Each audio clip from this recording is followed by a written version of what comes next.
আমাকে যদি কেউ বলে ওয়ারিতে সবচেয়ে মজার পাস্তা আর ফ্রাইড রাইস কোথায় পাওয়া যাবে, আমি বলবো টিউন অ্যান্ড বাইটে। আর সন্ধ্যার পরে 6:30 থেকে তো সাথে থাকে অনেক সুন্দর সুন্দর গান।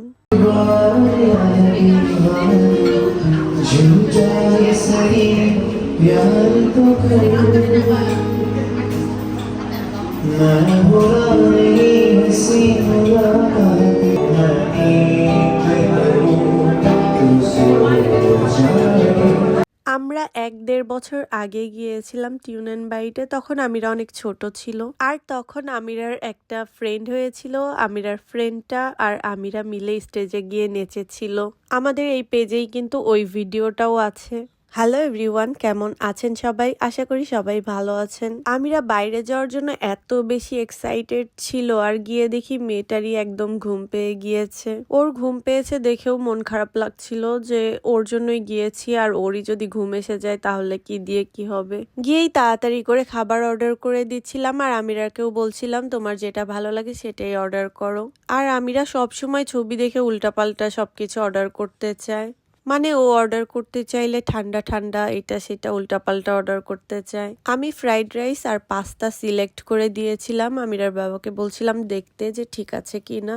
এই তো আমাদের খাবার অর্ডার দেওয়া শেষ। এখানে সবচেয়ে মজার বিষয় হচ্ছে আপনি খাবার অর্ডার করার পরে গানগুলো এনজয় করতে পারবেন, একদমই বোরিং লাগবে না। এই তো আমাদের খাবারও চলে এসেছে। আমি পাস্তা অর্ডার করার আগে ভেবেছিলাম পাস্তাটা খুব বেশি মজা হবে না হয়তোবা।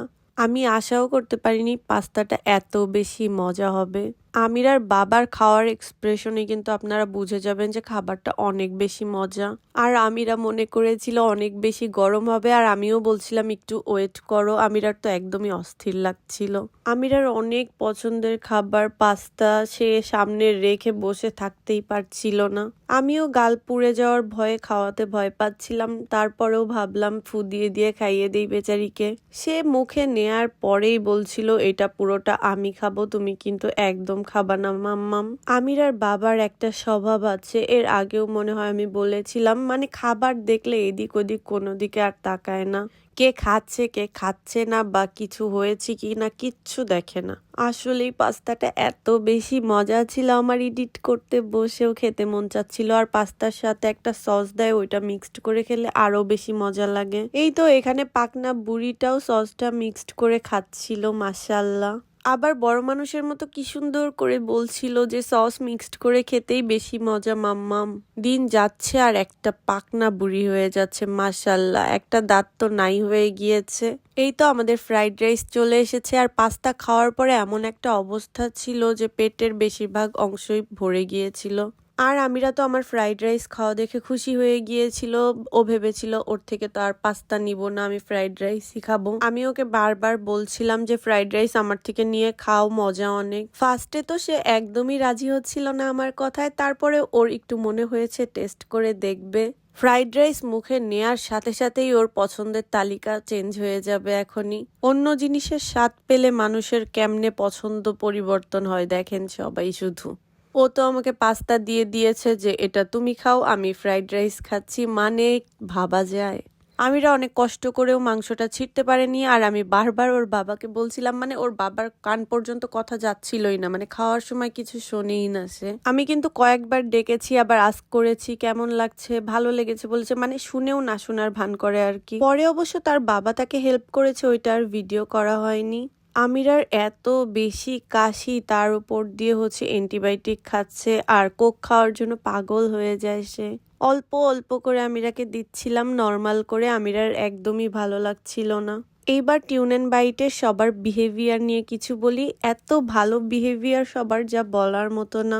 আমিরাকে আমি খাওয়াচ্ছিলাম, আমিরা হঠাৎ করেই বলেছিল আম্মু ওয়াশরুমে যাব, তো আমি ওকে নিয়ে ওয়াশরুমে চলে গিয়েছিলাম। আর ওনারা ভেবেছিল যে আমাদের খাওয়া শেষ আর খাবো না হয়তোবা, এই জন্য খাবার নিয়ে গিয়েছিল। যখন নিয়ে যাচ্ছিল তখনই আবার আমি বলেছিলাম যে খাচ্ছিল তো বেবি, দেন হচ্ছে ওনারা সরি বলেছে। সরি বলার পরে আমরা ইটস ওকে বলে আবারও বলেছিলাম ওইটাই দেন, কোনো সমস্যা নাই।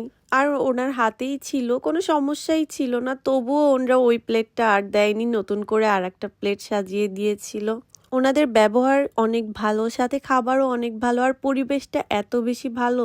অনেক সুন্দর একটা সময় কাটে। অনেক সময় ধরেই আমরা বসেছিলাম, গান শুনছিলাম। আর আমিরা বারবার বলছিল যে আজ কি রাত মজা হুসনে কি, এই গানটা শুনবে। যাই হোক, এটা তো ওনারা গাইতেও পারতো না। তো আজকের ভিডিও এই পর্যন্তই। সবাই অনেক ভালো থাকবেন আর আমাদের জন্য অনেক অনেক দোয়া করবেন। আল্লাহ হাফেজ এভরিওয়ান।